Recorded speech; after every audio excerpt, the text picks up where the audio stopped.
Hi, my name is Cindy Rang with the Fabric Patch in Ephrata, Washington, and today we are still working through our O Tannenbaum quilt along, and we are doing class number 9, block number 8.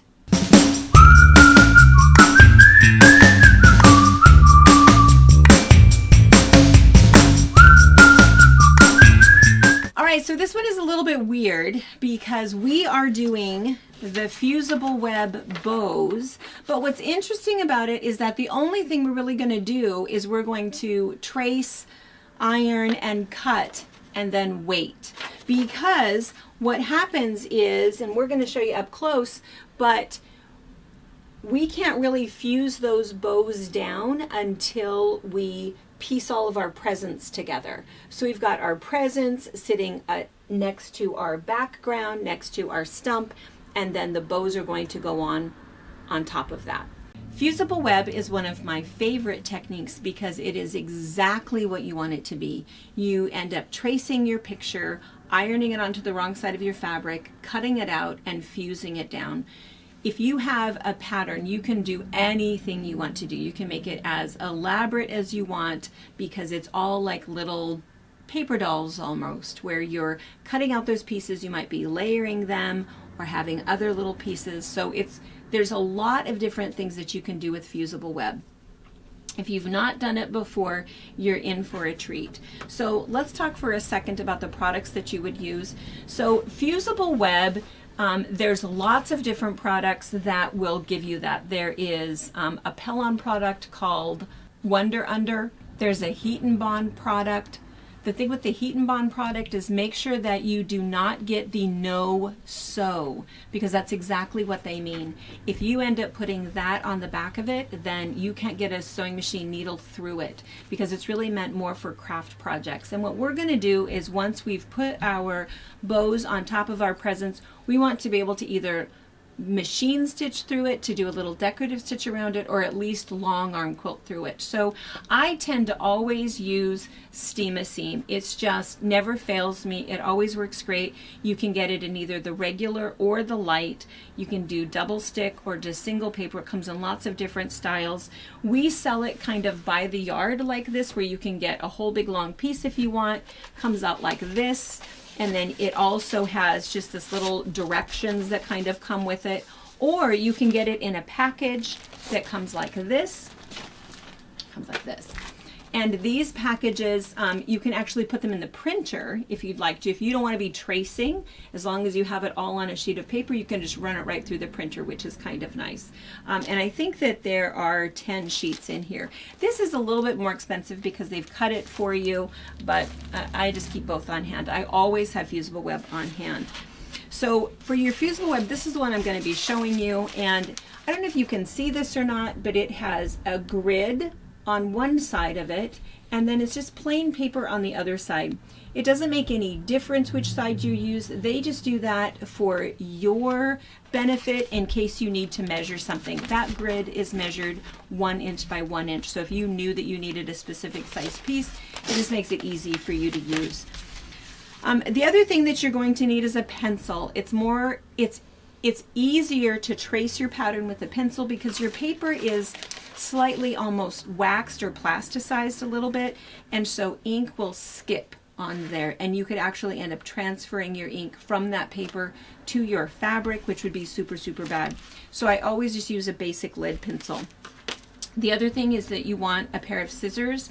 I like titanium scissors, so there's a couple different brands that I think are really nice. The titanium, what's nice about that is that they provide a non-stick surface. So you can use your stainless steel scissors, and that's okay, but what will happen is after you've cut with that, you'll see a fun little residue from the fusible web. It's no big deal. Just get a regular scrap piece of wool, use that to clean off your scissors, and your scissors will be good as new.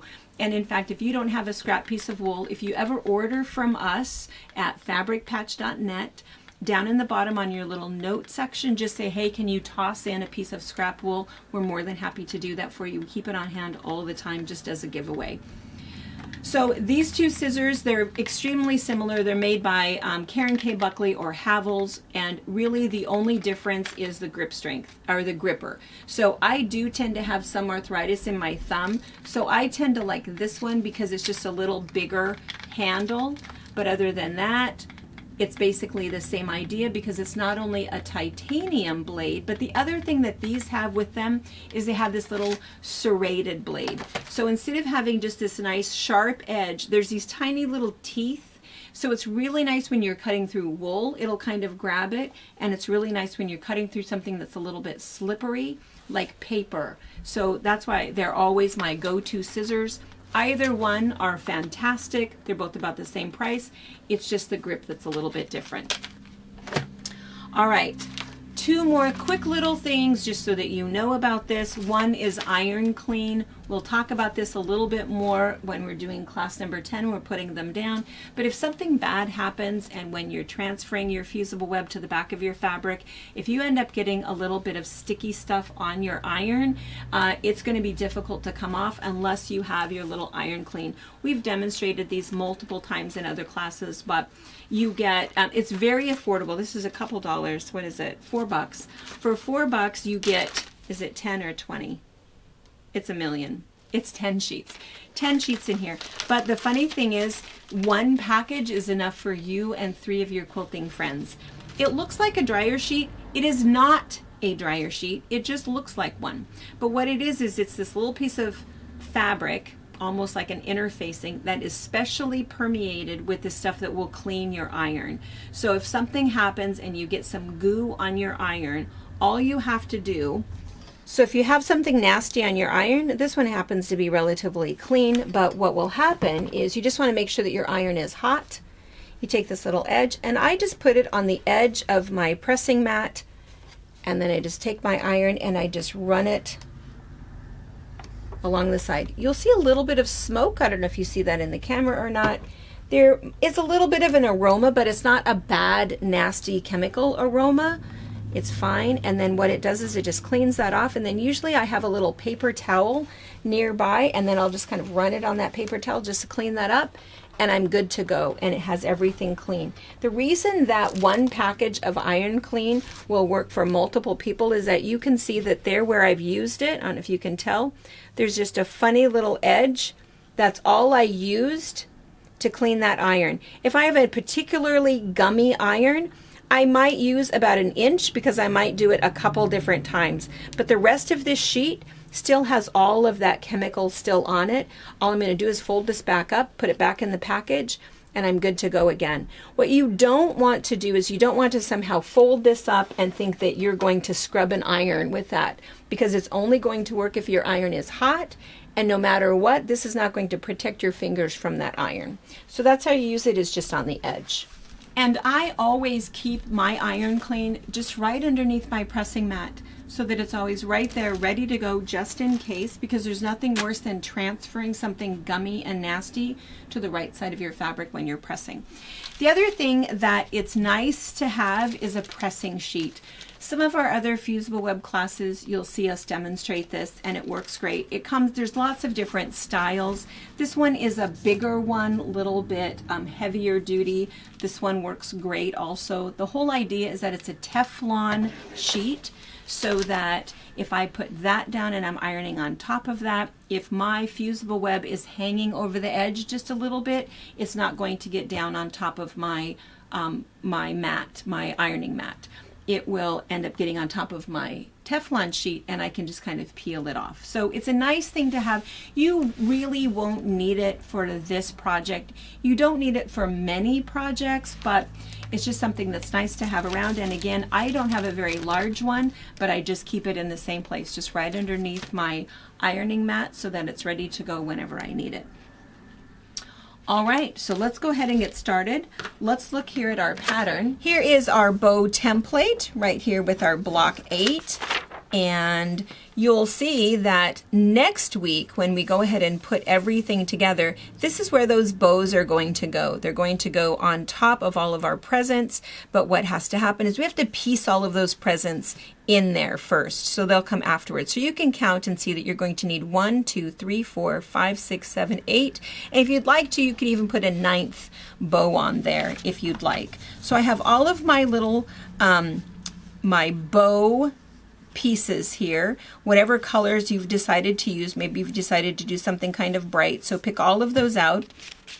But in the meantime, here is my steam-a-seam, and I don't know if you can see through this or not, and if you can see my little pattern. It might be hard for you to see through the camera, but I can tell you that from right here, I can see this very, very well. If you're ever tracing a pattern and you're finding that it's kind of difficult because maybe the image is just a little bit too small, you can go ahead and take a Sharpie marker and trace over the top of it to make it a little bit more visible. The other thing you want to consider is sometimes something has already been reversed for you and you just want to reverse it back. You want to be particularly aware of that if you're doing letters, numbers, something that's very directional. This bow really is not. You really could go ahead and even do half of them going one way and half going the other. All right, so I have my fusible web down. I have my pencil, and I'm going to go ahead and trace my 8 bows.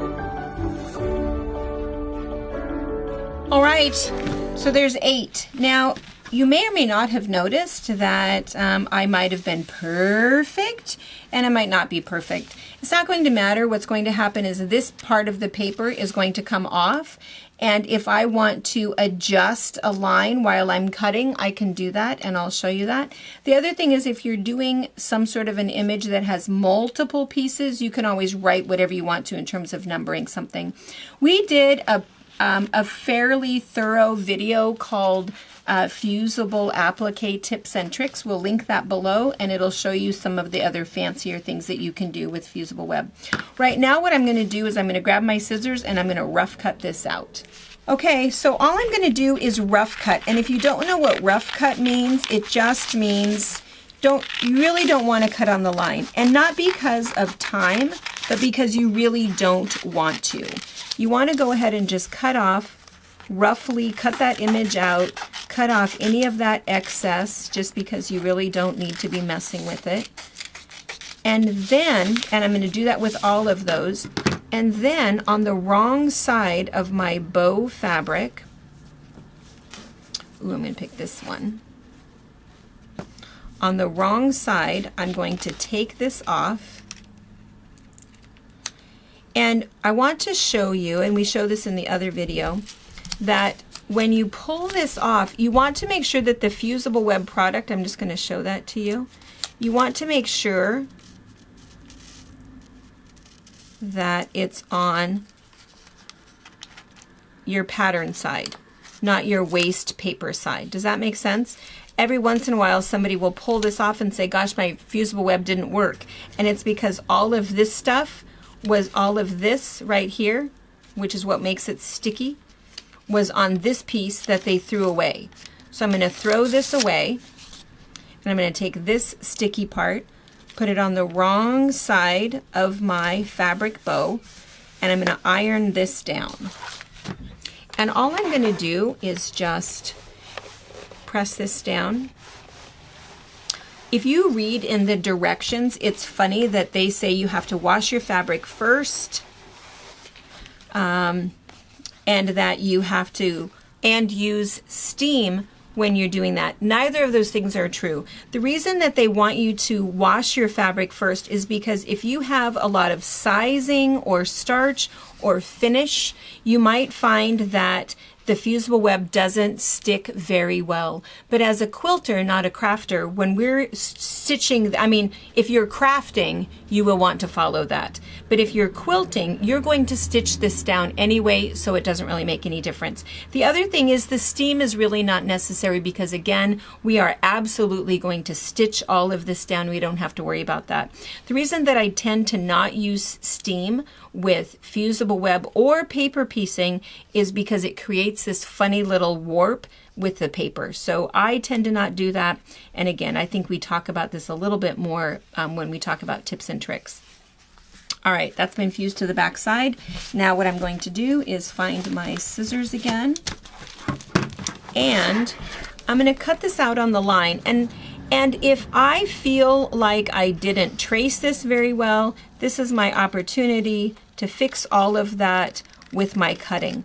One other thing I want to mention is I had already said you have to rough cut and not cut it out on the line. And that's because as I'm cutting through here, I'm cutting through something that's already been fused. So I know that this edge right here, this edge where I've cut, all of those little edge pieces of fabric have been fused into place, so I won't have any fraying going on at all. But if I were to cut over here, sometimes you'll have that funny little edge and you'll have something that'll fray a little bit more maybe than what you want. And so I tend to make sure that I'm cutting right through things that have been already fused, and that's why I rough cut first.